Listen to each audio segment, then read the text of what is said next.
Hello student, आज हम इस वीडियो में भारतीय साझेदारी अधिनियम 1932 की कुछ महत्वपूर्ण धाराओं के बारे में बात करेंगे, जहां से ऑफनली आपके जुडिशरी के क्वेश्चंस पूछे जाते हैं। धारा 4, 5, 6 से आपका क्वेश्चन बन सकता है, साझेदारी का निर्माण का आवश्यक तत्व कौन कौन से होते हैं। म्यूचुअल एजेंसी ही साझेदारी के निर्माण का कंक्लूसिव टेस्ट होता है। लाभ जो है वो केवल प्राइमा फेसी एविडेंस है। तो इस तरीके का क्वेश्चन आपकी धारा 4, 5, 6 से बन सकता है। साझेदारी के प्रकार के लिए धारा 7 और 8 रहेगी।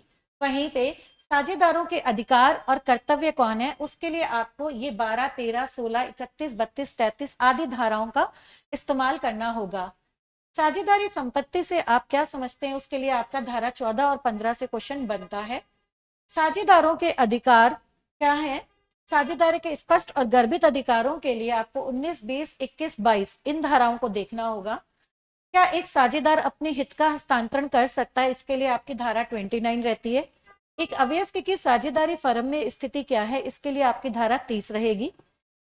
धारा नंबर 31, 32, 33, 34, 35 से साझेदारी फर्म के रिकॉन्स्टिट्यूशन से क्या समझते हैं, यानी जब नया साझेदार आता है या कोई साझेदार जाता है या किसी साझेदार को फर्म से निष्कासित किया जाता है या उसकी मृत्यु या दिवालिया होता है, तो फर्म में दोबारा से जो पुनः निर्माण होता है उसके बारे में जो क्वेश्चन पूछा जाता है, उनके लिए आपको इन धाराओं का इस्तेमाल करना है। धारा नंबर 58, 59 साझेदारी का जो फर्म है उसका पंजीयन कराना अनिवार्य नहीं है, लेकिन अगर हम पंजीयन नहीं कराते हैं तो धारा 69 में उसके बहुत सारे ड्रॉबैक्स बताए गए हैं, डिसेबिलिटीज बताए गए हैं।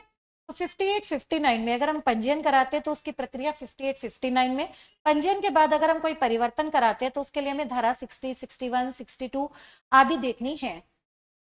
लास्ट क्वेश्चन हमारा आया, अगर हम अपनी फर्म का समापन करते हैं साझेदारी का, तो उसके लिए धारा 39 लगती है। एक फर्म का समापन करने के कितने तरीके होते हैं, उसके लिए 41 से लेकर 44 धारा आपको देखनी है। फर्म के समापन के बाद जो हम लोग को अकाउंट का सेटलमेंट करना है, उसके लिए धारा 48 देखनी है। फर्म के समापन के बाद भी कुछ अधिकार और दायित्व तो बने रहते हैं, उसके लिए 45 से 48 देखने हैं। इस प्रकार से हमने यहाँ पे 10 क्वेश्चंस के बारे में बात करी जो कि पार्टनरशिप से फ्रिक्वेंटली पूछे जाते हैं। Thank you.